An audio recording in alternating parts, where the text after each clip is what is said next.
איך באמת עובד שוק הנדל"ן בלוס אנג'לס? ברוכים הבאים לפרק 2 של השקעות נדל"ן בלוס אנג'לס. אני ערן, ואם פספסתם את פרק 1, דיברנו על למה בכלל להשקיע בלוס אנג'לס ולמי זה מתאים. היום אנחנו נכנסים יותר פנימה, מה שנקרא זום אין. איך באמת עובד שוק הנדל"ן של לוס אנג'לס? שכונות, אזורים, רגולציה, ומה משקיע חייב להבין לפני העסקה.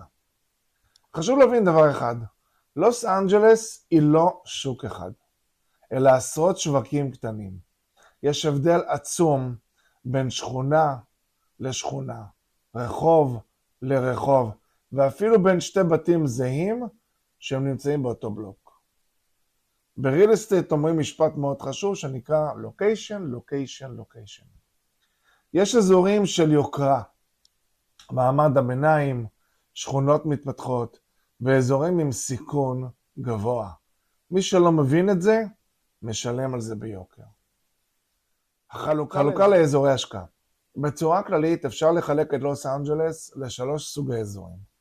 האזורים היציבים, שהם מחירים גבוהים, ביקוש קבוע, תשואה שוטפת נמוכה, אבל שמירה על הערך של הנכס. האזורים המתפתחים, שזה כניסה במחיר נמוך יותר, פוטנציאל ההשבחה, ויוצר עבודה וניהול. האזורים המסוכנים, זה מחיר מאוד מפתה, בעיות של סוחרים, פשיעה ורגולציה מאוד קשה. הטעות הנפוצה זה לקנות לפי מחיר ולא לפי אסטרטגיה. רנט קונטרול. בוא נדבר על רנט קונטרול בגובה העיניים. אי אפשר לדבר בלוס אנג'לס בלי לדבר על רנט קונטרול.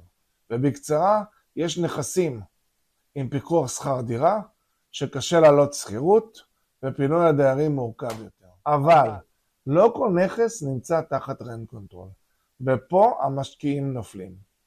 הם קונים נכס בלי להבין איזה חוק חל עליו. ולפני כל עסקה חייבים לבדוק שנת בנייה, סוג הנכס, עירייה ספציפית וחוקים פנימיים. מאוד חשוב. איך נראית עסקה טיפוסית בלוס אנג'לס? עסקה טיפוסית בלוס אנג'לס נראית ככה. נכס לא מבריק, מספרים גבוליים, רגולציה שצריך להבין, פוטנציאל שנבנה לאורך זמן. זה לא שוק של קנה ותזכיר מחר, זה שוק של תכנון, סבלנות וצוות נכון. טעויות נפוצות של משקיעים. בואו נדבר על הטעויות.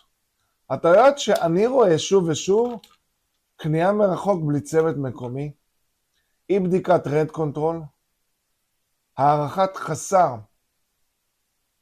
לעלויות שיפוץ, ציפייה לקאש פלו כמו בטקסס או בפלורידה. לוס אנג'לס זה משחק אחר.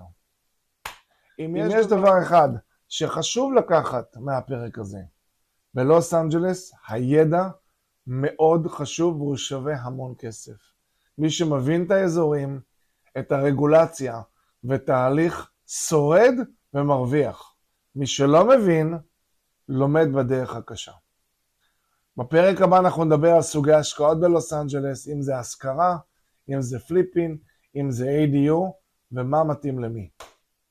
אם אתם שוקלים להשקיע בלוס אנג'לס, או רוצים להבין איזה אזור להשקיע בו, איזה אסטרטגיה מתאימה לכם, אני מזמין אתכם לשיחת היכרות אישית. בלי התחייבות, בלי לחץ, רק כדי להבין איך ואם זה יכול לעבוד בשבילכם. הקישור לשיחה נמצא בתיאור למטה.